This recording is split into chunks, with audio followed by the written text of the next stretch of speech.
The Romans and the Kushites had a long and complex relationship, marked by both conflict and trade.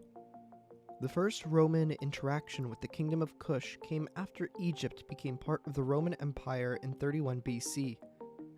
The Romans attempted to exert control over the Kingdom of Kush a few times, and this led to conflicts between the two states. Hostile relations first arose when the first prefect of Roman Egypt, Gaius Cornelius Gallus, launched an attack into Kush with the aim of subordinating the kingdom and turning them into a client state that paid money to the empire. After some early successes, the tides began to turn. The Kushites invaded Egypt and captured several cities. They tore down some of the statues of Julius Caesar and of Augustus. It is actually because of the looting of the latter's statues that we have one of the best artifacts from the time. The bronze head of Augustus, seen on the screen right now, is one of the best preserved artifacts and depictions of Augustus, and it was found in the ruins of Meroe. The Romans then responded by sending another army into Nubia, led by Publius Petronius. Petronius's army defeated the Kushites, led by Queen Amanirenas, and captured their capital, Napata. It was following this event that the royal families of Kush would completely move to Meroe, something that was mentioned in the previous video about the Kingdom of Kush.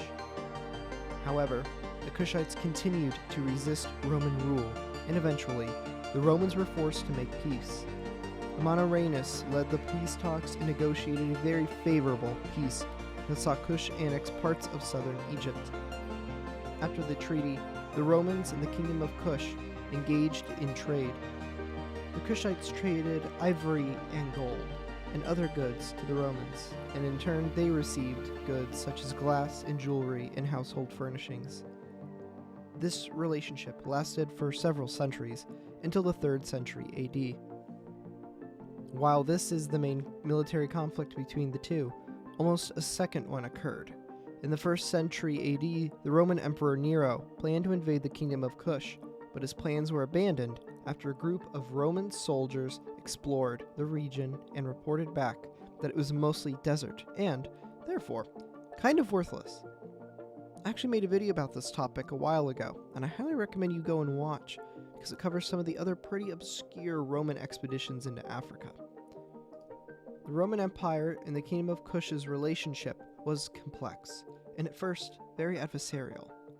However, it was also marked by trade and cultural exchange that lasted over 300 years and provided immense wealth to both countries. This only came to an end once the Kingdom of Kush fell apart due to invasions and political strife. The Romans did actually send another military expedition to fight some of the invading tribes, but that wasn't out of friendliness. That was because one of the tribes was also raiding Roman Egypt, and it just made more sense to go defeat them there than fight in Egypt. Also, during the Byzantine Empire, the nations did have contact, but by the time of Justinian, the Kingdom of Kush had all but ceased to exist due to infighting and conquering, and it all fell apart. So in reality, you could just say that the Romans still had contact with the people in what is then Nubia, today's Sudan, but the kingdom really didn't exist much as a formal entity by then. Thank you so much for watching this episode of Lesser Known History. If you enjoyed, please hit that like and subscribe, and I will see you in the next video. Have a wonderful day.